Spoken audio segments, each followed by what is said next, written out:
I'm standing in my mother's kitchen, watching her hover anxiously over the tea kettle. Morning sunlight pours through the sheer curtains, illuminating dust motes that drift lazily, like fragments of old memories refusing to settle. Nothing here has changed since I was 10 years old. The same faded yellow wallpaper, the same ceramic cookie jar shaped like a plump hen guarding the counter. Maya, I really appreciate you coming over, Mom says, giving my arm a light pat. Her silver-threaded hair is twisted into a tidy bun, librarian neat, even though she's been retired for years. I just can't make sense of this banking app. Everything used to be so easy with paper statements. No problem, I reply, smiling automatically. I slip into the role without effort, the dutiful daughter, dependable as ever, 31 years old and still acting as on-call tech support. Where's your phone? On the table. Let me grab us some water. She hustles back into the kitchen, and I reach for her phone. The brand new model I persuaded her to upgrade to last Christmas. The screen lights up instantly with a notification. Group chat. Torres inner circle. Julian. Oh, she's complaining about Harper's business plan again. My heart stutters, then slams hard against my ribs like it's trying to escape. The message is pointed, cruelly specific, and the name Torres Inner Circle implies something else exists. An outer ring. Me. My thumb moves before I can stop it, tapping the alert. The chat opens. Harper. She thinks everyone lives inside an Excel spreadsheet like her. Julian. Good thing Mom didn't invite her last Sunday. The same Sunday Mom told me she wasn't feeling well when I offered to bring soup. The Sunday I spent alone in my apartment, catching up on client files. My gaze slides upward to earlier messages. Elaine, Mom, confirmed. Grandma Madeline's $90,000 fund will be released Friday. Julian, perfect. I'll use my $45,000 for the kids' UNC college fund. Already told my husband. Harper, thank you, Mom. $45,000 will be enough for my studio. Elaine, Mom, remember, we agreed not to tell Maya. She doesn't need it and would just complicate things. This is for the best. My lungs forget how to breathe. $90,000. Split in two, not three. Grandma Madeline passed away 4 months ago. Her favorite wooden spoon still hangs on the wall beside the stove. She taught me how to bake snickerdoodles right there on that counter, her soft hands guiding mine. You're so careful, Maya. So precise. That's a gift. Footsteps approach. I lock the phone and place it back exactly where it was. My face settles into the familiar mask, the one perfected through years of family dinners where Julian boasted about her flawless children. Harper lamented her latest artistic crisis, and I sat quietly, keeping mental notes on who needed tax help next. All right, Mom says, setting down 2 glasses of ice water. Now show me how to use this thing. For the next 20 minutes, I guide her through the banking app setup. My voice is steady, professional. My hands don't tremble. My eyes stay dry. I am the perfect accountant, the reliable daughter, helping my mother manage her finances while pretending I don't know she's stealing my inheritance. You're such a lifesaver, she says when we finish. What would we do without you? I wonder, I reply, my tone carrying the faintest edge. Her smile flickers, but she doesn't really notice. She never does. Later, I grip my steering wheel so tightly my knuckles turn white against the black leather. Rain taps against the windshield, matching the frantic rhythm of my thoughts. What would they do without me? A memory rises, sharp and sudden. Me at 16, hunched over the dining table, tax forms spread everywhere while Dad paced behind me. That's our reliable girl, he'd said, clapping my shoulder when I finished. What would we do without you? Outside, Julian and Harper laughed as they climbed into Mom's station wagon, heading to the mall. I'd wanted to go too, but someone had to clean up Dad's financial mess. The reliable one, the responsible one, the useful one, never the loved one. I park outside my apartment, but can't bring myself to get out. The realization settles over me like wet concrete, slowly hardening. They never loved me. They loved what I could do for them.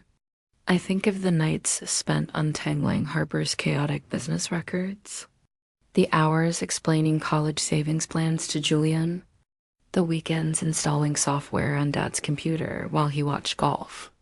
All the times I swallowed my opinions, my wants, my needs, because I was the practical one.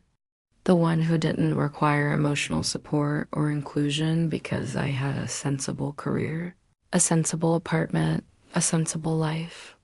When I finally step inside, my apartment feels different. Smaller, the sleek furniture and minimalist decor that once felt grown up now resemble a hotel room, a place meant for passing through, not living. My eyes land on the camera equipment in the corner. The Nikon D850, specialized lenses, lighting kit, props, that silly hobby, Mom calls it. So expensive, Julian says. Not really art, Harper sniffs. The one thing I chose for myself. The passion I kept alive despite their disdain. I cross the room and lift the camera. Its weight is solid, grounding, unlike everything else in my life that has just dissolved into lies. Something shifts inside me. The pain is still there, throbbing like a fresh bruise. But something else rises too cold, sharp, terrifyingly clear. I've spent my entire life being useful to people who see me as nothing more than a resource. A tool, a function. No more. I set the camera down carefully and open my laptop. My fingers hover over the keyboard.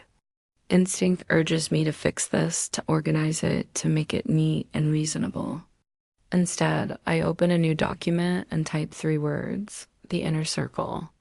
Beneath them, I start a list. At 2 a.m., the blue glow of the screen washes over my face. The apartment is unnervingly quiet, as if it's holding its breath with me. I haven't slept since leaving Mom's house. My hands tremble slightly above the keys. Data doesn't lie. That's what my entire career is built on. I enter the password to our family cloud storage, the one I set up years ago. The one I pay for every month so Julianne can store her kids' school photos and Harper can back up her portfolio. The folders load instantly. You can organize our digital lives anytime, Maya, Mom had said back then. What would we do without you? I click through the directories until I see an unfamiliar folder. Trust. Docs. My pulse spikes. Of course they use Grandma Madeline's initial. Inside are 2 files. Harper_studio_plan.pdf, Madeline_Torres_trust.pdf. I open Harper's plan first. It's exactly what I expect, messy, riddled with grammar errors, wildly optimistic projections. A photography studio with no real business model beyond I'll shoot whatever inspires me. No market research. No competition analysis. Just Pinterest boards and a budget that defies accounting logic. My fingers itch for Excel. I could fix this. 3 hours, maybe less. I could make it viable. No, I close the file untouched. The second document opens with formal legal language. Last will and testament of Madeline Eleanor Torres. I skim quickly, CPA instincts kicking in, until I reach page 7, section 4.2, $90,000 to be given to my daughter, Elaine Torres, to be distributed for the benefit of her daughters as she sees fit. As she sees fit. 4 harmless-looking words. A perfect loophole. Legally airtight. Morally unforgivable. My mother can do anything she wants with the money. My stomach lurches. I rush to the bathroom, convinced I'll vomit, but nothing comes, just dry heaves and the bitter taste of betrayal. Back at my desk, the truth sinks in with every passing second. The funds are released Friday. 4 days. By then, my sisters will each have $45,000. I'll have nothing. Not the money hurts the most. It's the absence of what I thought I was to this family. I grab my phone and dial the only person who might understand both the legal and emotional wreckage. Maya? Mark's voice is groggy. It's almost 3. What's wrong? Hypothetical, I say, my voice oddly distant. If a trustee of a discretionary trust excludes one beneficiary because they assume she doesn't need the money, what's the recourse? Silence. That's not hypothetical. No, he sighs. The language gives a lot of discretion.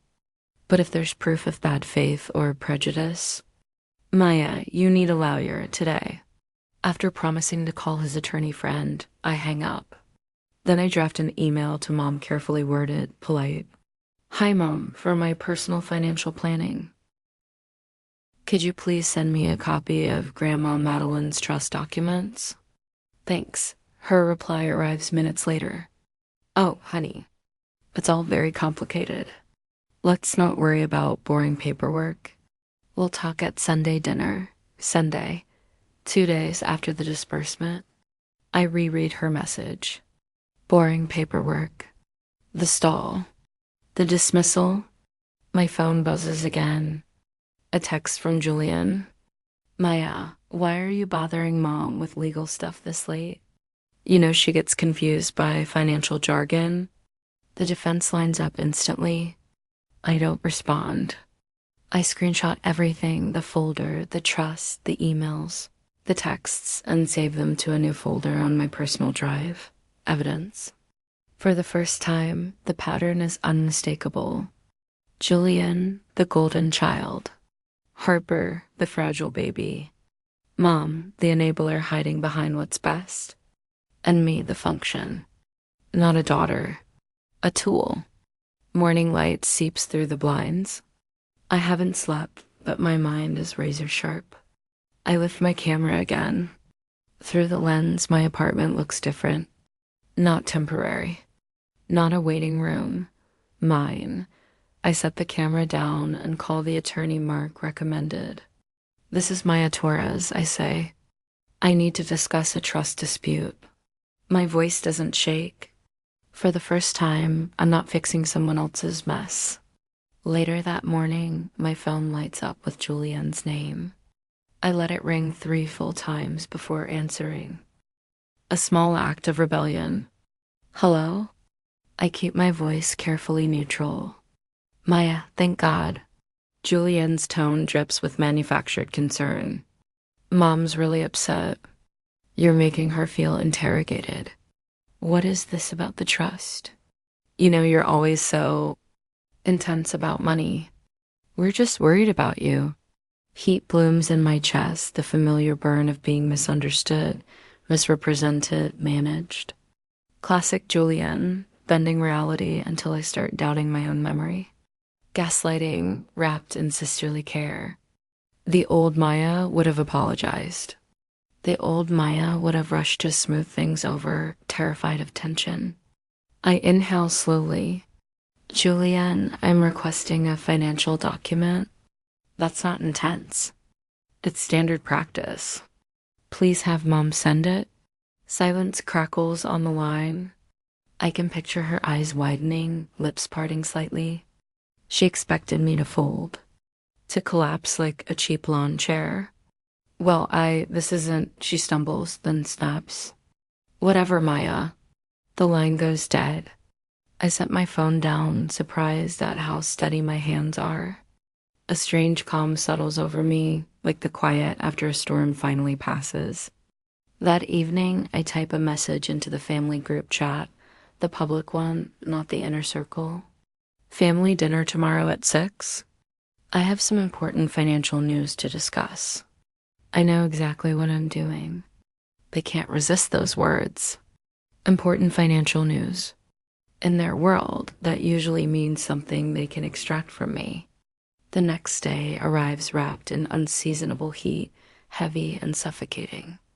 I park outside my parents' brick colonial, the house where I learned to be useful instead of loved. I smooth my blouse, grab my leather portfolio, and walk to the door like I'm entering a boardroom. Inside, the air conditioning blasts cold against my skin. The dining table gleams beneath Mom's good china. Dad fiddles with a bottle of wine. Mom adjusts the centerpiece of late-season dahlias. Harper slouches in a chair, scrolling her phone. Julienne folds her napkin in her lap, posture immaculate. Maya, Dad booms, as if volume can replace affection. Come in. Wine? No, thank you. I take my usual seat, the one with the wobbly leg no one else wants. Mom sets down a platter of roast chicken.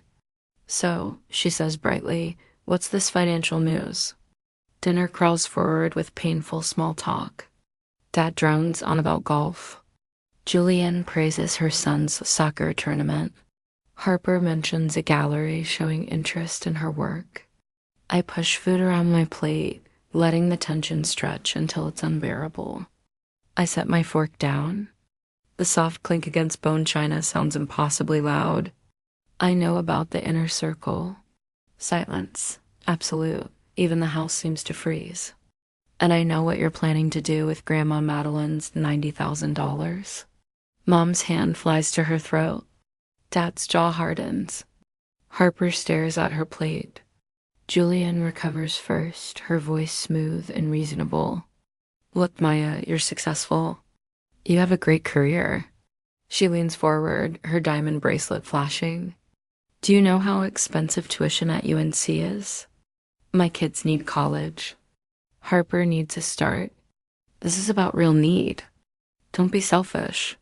Selfish. The word strikes like a slap. How many late nights fixing their tax returns? How many weekends spent installing software on Dad's computer? How many hours organizing Harper's chaotic records? Mom twists her napkin until it creases. We didn't want to make it awkward for you. And legally, I'm the trustee. Dad shoves his chair back. Don't be disrespectful, Maya. It was a family decision. A family decision. The truth lands with brutal clarity. A decision made without the family member who spends her life making theirs easier. I look at them one by one, Mom pinched and defensive. Dad flushed with anger. Julienne righteous. Harper silent.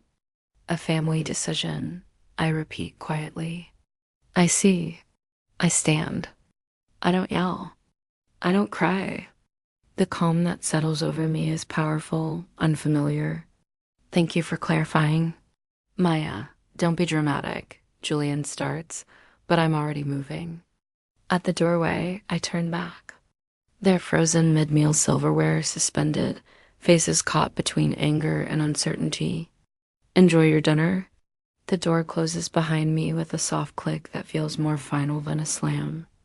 I sit in my car, hands on the wheel, engine off. Fireflies pulse in the growing dusk. Through the dining room window, I watch them lean together, already strategizing. For the first time, I don't see family. I see strangers connected to me by chance. People willing to take what's mine because they've decided I don't need it.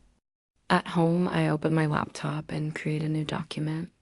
I write everything they said, word for word, while it's still fresh. I date it, title it Dinner Confrontation Memo, save it as a PDF. Then I email it along with the trust documents and my notes to the probate lawyer Mark recommended. His reply comes an hour later. They have legal ground under the discretionary clause. But this memo shows collusion and bad faith. What do you want, Miss Torres? My eyes drift to my camera equipment, a passion they've dismissed as silly, expensive, not real art. What do I want? I type without hesitation. I want my share. And then I want to be free. The settlement agreement glows on my screen cold, professional. No emotion. Just facts. 1/3 of the inheritance. $30,000. In exchange for releasing my mother from future claims. This is reasonable, my lawyer had said. No judge would disagree. I hover over the send button, then click. Hours pass. No response. I refresh my inbox, check the clock, imagine them scrambling for lawyers. Sleep comes in fragments. At 6:17 a.m., my phone buzzes. Instagram. Harper has posted. The image fills my screen, her eyes red, one perfect tear sliding down her cheek. Calculated vulnerability. So, heartbroken, the caption reads, "Trying to follow my dream, but my own sister wants to take my funding. Some people value money more than family." My hands tremble. Comments pour in, friends, acquaintances, people from childhood expressing outrage at my cruelty. Before I can breathe, texts start arriving. Aunt Deborah, Maya, why are you bullying Harper? Uncle Tom, disappointed in you. Cousin Rachel, what's going on? Family should come first. I thought your parents raised you better. The messages keep coming, piling on, without pause. By 7 a.m., my phone has turned into a portal to an alternate reality, one where I'm suddenly the villain in a story I never agreed to tell. I don't respond to a single one. Instead, I screenshot every post, every text, every accusation, and save them to a folder labeled Public Smear Campaign. Then I forward the entire archive to my lawyer with one line. They're doing this instead of responding to the legal document. Her reply arrives 10 minutes later. This changes things. Stand by. I force myself into the shower, then into work clothes. I drink my coffee slowly, deliberately, trying to anchor my nerves. Halfway through the mug, my phone rings. Dad, I almost let it go, but habit duty drilled in over decades makes me answer. Maya, he says immediately, skipping any greeting. I can't get into my retirement account. You changed the password, didn't you? You're locking us out. This is childish. The accusation is so absurd, I let out a short, humorless laugh. Dad, I haven't touched your accounts in 6 months. I open my laptop, pull up my password manager. It's the same password I set 2 years ago. Robert Golf 1960. I hear frantic typing through the phone. Silence stretches. Oh, he says finally. It worked. He hangs up. No, thank you. No apology. I stare at the phone, an eerie calm settling over me. That single exchange crystallizes everything. Even while painting me as the enemy, they still expect my competence. Even while cutting me out, they assume I'll remain functional on demand. My email chimes. A group message from Julian sent to extended family with me blind copied. A rookie mistake that reveals how little she understands email. We're very worried about Maya, she writes. She's threatening our mother over money.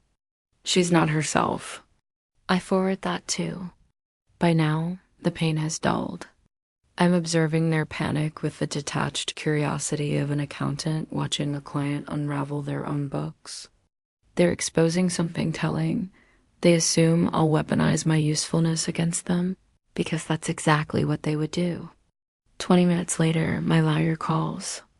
I've just emailed your mother and her newly retained counsel, she says, sounding faintly pleased. I thought you'd want to hear it. She reads aloud, and I feel the corner of my mouth lift. My client offered a fair and reasonable settlement. In response, your clients initiated a coordinated public smear campaign. See attached. As a result, my client withdraws the $30,000 offer. The new demand is $35,000, covering her share, legal fees, and damages for defamation. You have 24 hours to accept, or we will proceed to probate court to contest the full distribution based on trustee bad faith. Your choice. I sit perfectly still, phone pressed to my ear, stunned by how cleanly her words capture what I couldn't articulate, that their behavior hasn't weakened my position. It's fortified it. Is that acceptable? She asks. Yes, I say, and feel something inside me realign. Actually, It's perfect. She chuckles. Their attorney will advise them to take it immediately. The social media stunt was a serious misstep. They tried to pressure you emotionally and created documented evidence of coordinated harassment instead. After we hang up, I sit at my kitchen table, a strange lightness blooming in my chest. For the first time since discovering the inner circle, I feel something beyond anger or hurt. I feel powerful. My phone rings again. Julian. I decline the call and text back. All communication through lawyers, please. Her reply comes instantly. Maya, don't do this. We're family. The word that once would have undone me now hits and falls away. I don't answer. Harper posts again, this time in her stories. Dealing with a toxic family member is exhausting. You try to protect them from themselves, and they lash out. I screenshot it, add it to the file, and feel nothing. The performance meant to wound me now looks thin, desperate. When my phone rings a third time, it's Mom. I let it go to voicemail. Maya, honey, her message quivers. This has gotten so out of hand. Can't we just talk? Mother to daughter? The old Maya would have folded. The new one forwards the voicemail to her lawyer with a note. Attempted direct contact despite representation. By 5 p.m., an email arrives with the subject line, settlement confirmed. Your mother's attorney has agreed to the $35,000 payment. Wired Friday the same day the trust is distributed. Congratulations. They conceded quickly once they realized their tactics backfired. I closed my laptop and walked to the window. Across the street, a couple laughs while walking their dog. A mail carrier moves house to house. Cars pass. The world continues, indifferent to the quiet revolution inside me. I pick up my camera, the expensive toy my family mocked, and feel its reassuring weight. Through the viewfinder, I frame the evening light spilling across my living room floor. Shadows stretch, contrast sharpens.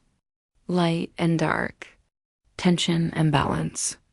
The elements that make an image true. I finally understand. My family never valued me, only my utility. And in trying to cut me out, they freed me. Friday morning, my phone buzzes on the counter. Mom's name flashes, bypassing the boundaries we set. I hesitate and answer. One last attempt. Hello? My voice is calm, professional, Maya. She breaks immediately, sobs spilling out.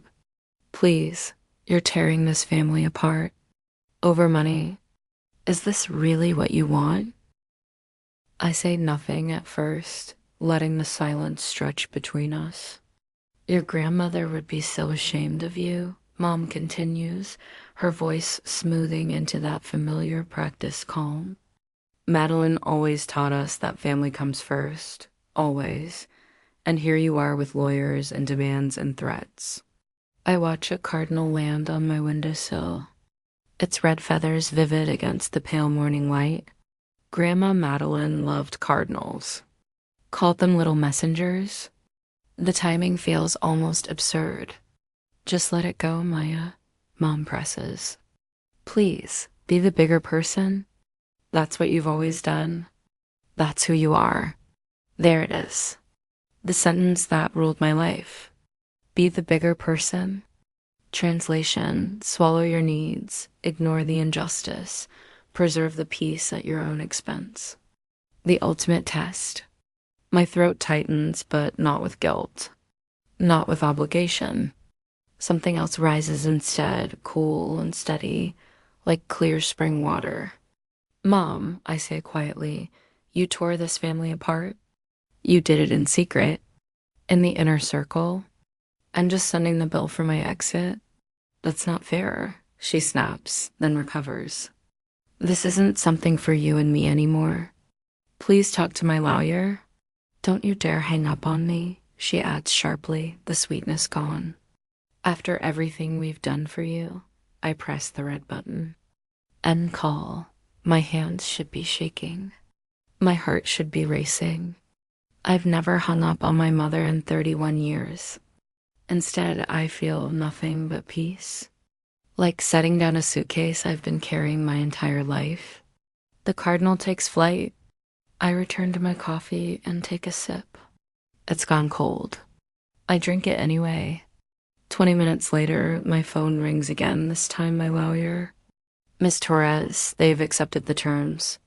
$35,000 wired today when the trust is dispersed.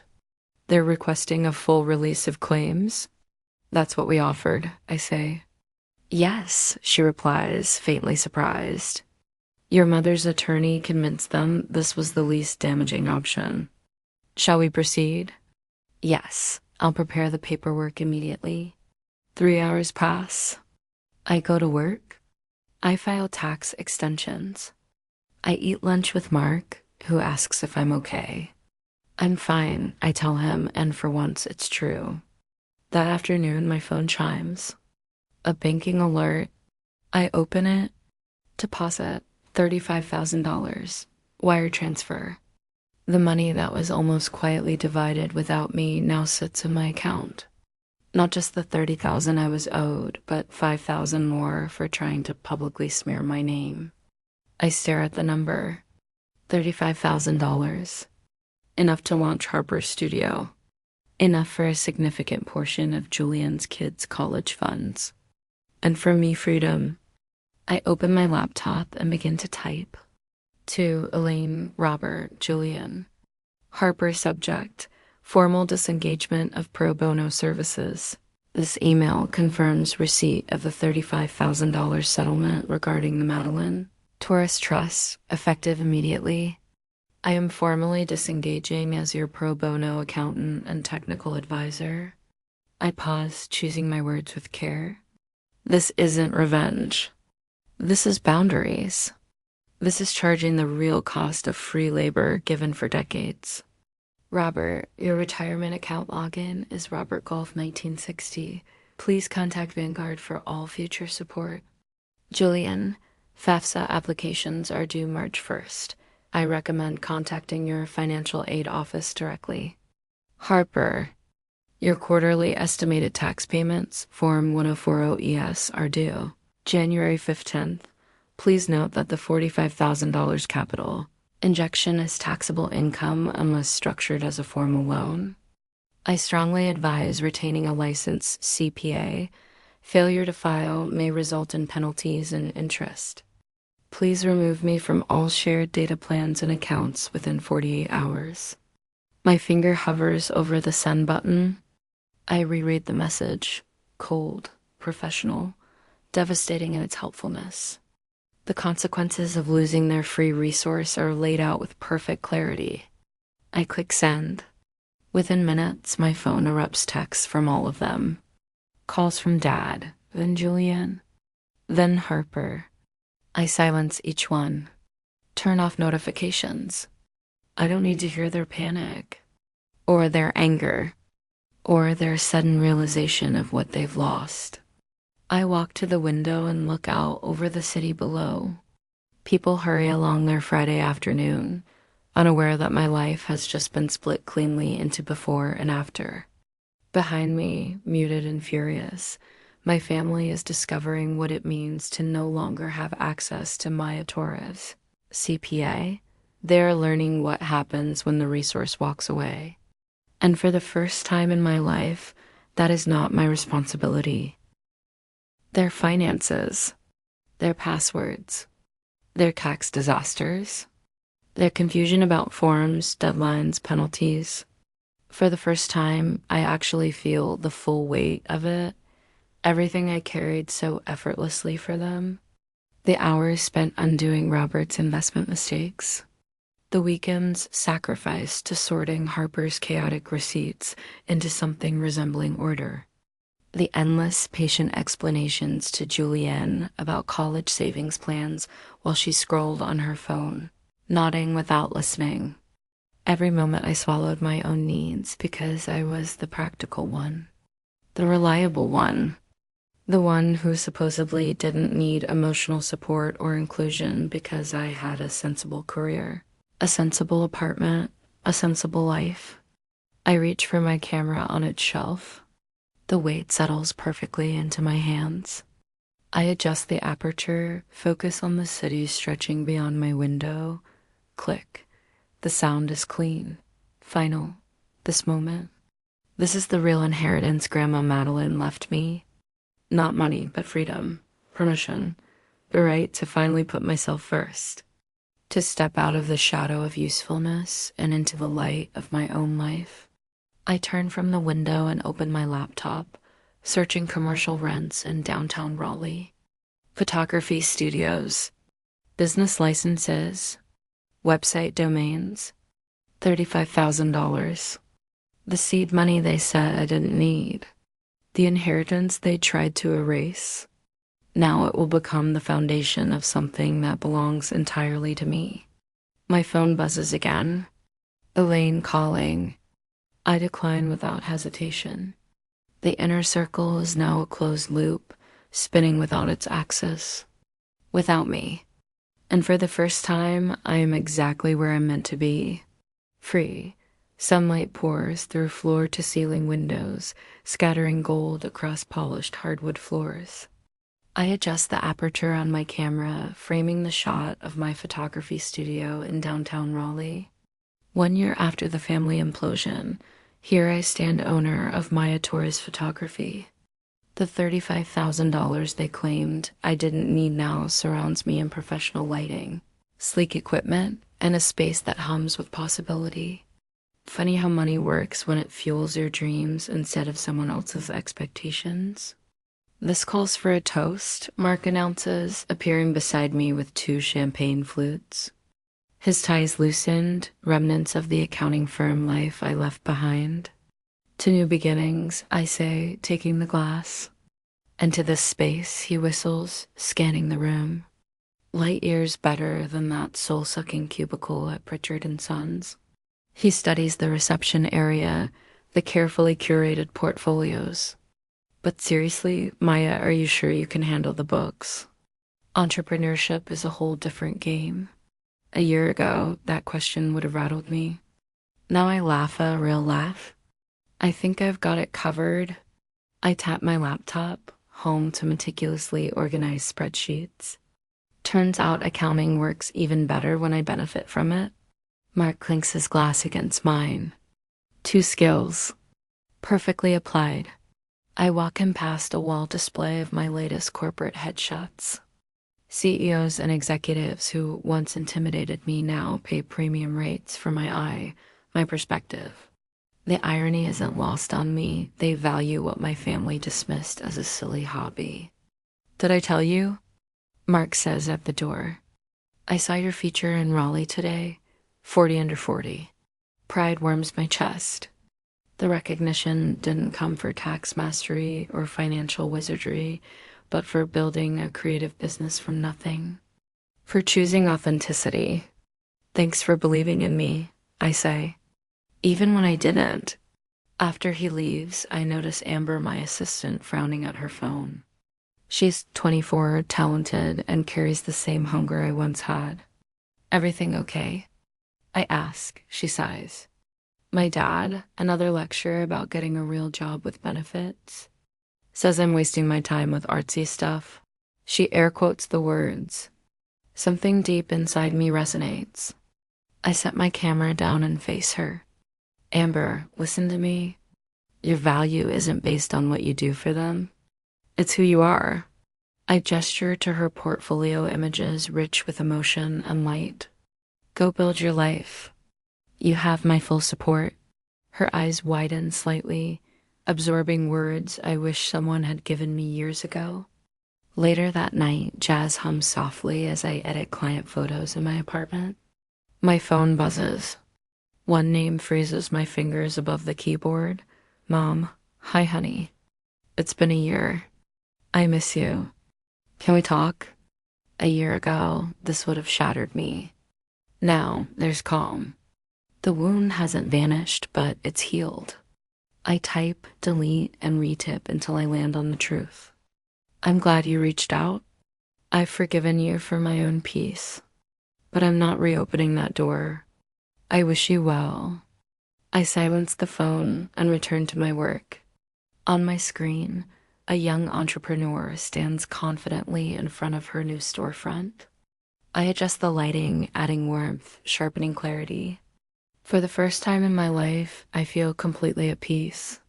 My family punished my success and mocked my passion. They took my inheritance because they decided I didn't need it. They were right. I didn't need the money, but I also realized I didn't need them. What I needed was here all along. The courage to become myself,